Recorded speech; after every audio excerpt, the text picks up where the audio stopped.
Hi, my name is Heather Jackson and I would like to be a principal, so I'm here to talk to you today as a principal about English language learners and migrant students.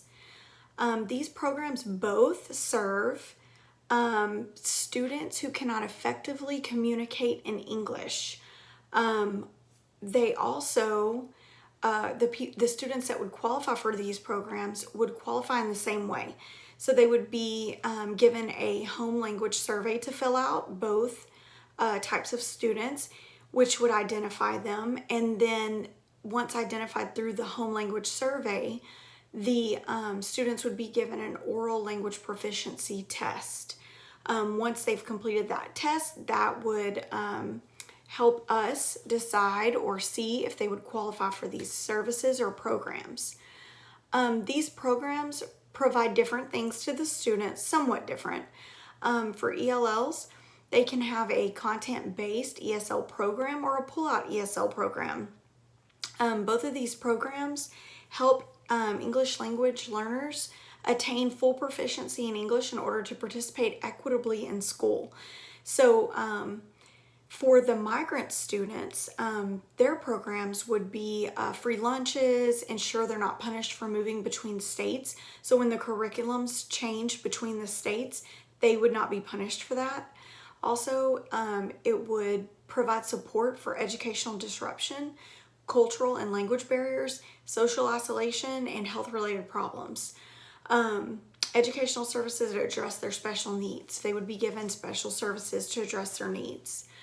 The people that help coordinate and support these programs are, of course, always teachers. For the EL program, it would be ESL certified teachers, administrators, and the LPAC committee. They would help coordinate, go over these programs, discuss each student, decide what they needed, and basically maintain and oversee these. The migrant students would be teachers and administrators.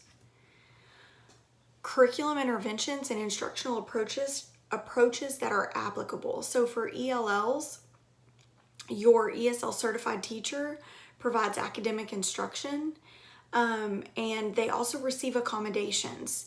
That could be for state testing, that could be for in-class testing, and even for assignments. They develop reading, writing, speaking, and English,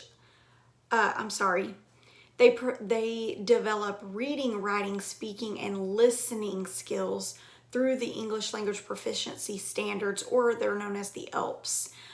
So in conjunction with their academic instruction being provided by an ESL certified teacher, they would also be provided instruction that has the ELPS standards also along with it, which develops them in reading, writing, speaking, and listening. So all of those things together would be curriculums, interventions, and instructional approaches provided to ELLs. For migrant students, they get educational continuity. They also get instructional time. They get school engagement, and they get English language development. So they could also participate in the same ESL type programs to help them with language development, and also maybe counseling and other support for social issues based on the fact that they move around a lot and maybe have a hard time adjusting to new schools and culturally adjusting to new places.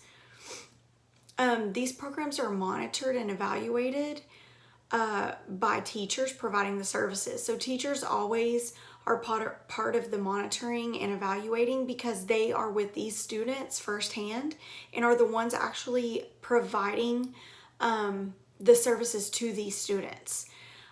Also, the administrator is also a big part of monitoring and evaluating because we work to make sure that these programs are overseen and that what we said we're going to do or what we've committed to provide within these programs is being met.